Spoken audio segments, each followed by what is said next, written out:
Әділет партиясы үгіт насихаты жұмыстарын қызу жүргізуде. Бүгін еліміздің барлық облыс орталықтарында партия белсенділері, Ұлы Отан соғысының ардагерлері, тыл еңбеккерлері, Қазақстанның генералдар кеңесінің мүшелері мен ауған соғысы ардагерлерімен кездесті. Әділет партиясының жас мүшелері де автошеру ұйымдастырды.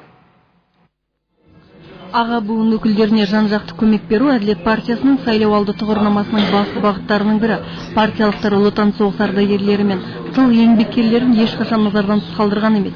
Алматылық белсенділер ұйымдастырған кездесу шынында өте қызықты өтті. Фашистік басқыншылардан ел мен жерді қорғаған қаһарман батырлар сонау сұрапыл соғыс жылдарын еске алып, бүгінгі күн туралы шер тарқатты.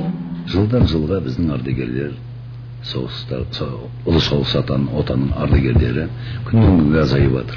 Ал енді соғыстар қан майданда өздерінің жанын аямай отаны үшін, ел үшін соғысқа қатысқан әкелерімізге, аталарымызға аяудың қажеті жоқ. Қолымызда тұрған бәрін істеуіміз керек. Бүгін Әділет демократиялық партиясының әділ жастар қанаты департаментінің студент жастары Астана қаласы бойынша автошеру ұйымдастырды. Мақсат сайлау науқаны кезінде халықтың белсенділігін арттыру. Ел тәуелсіздігінің 20 жылдығы құрметіне орай ұйымдастырылған іс-шараға 20 көлік қатысты.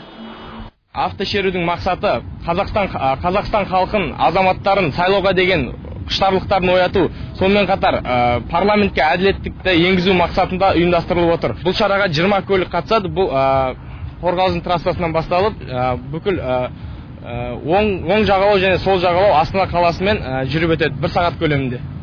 Дина Түлекова, Аида Хамиджанова, хабар.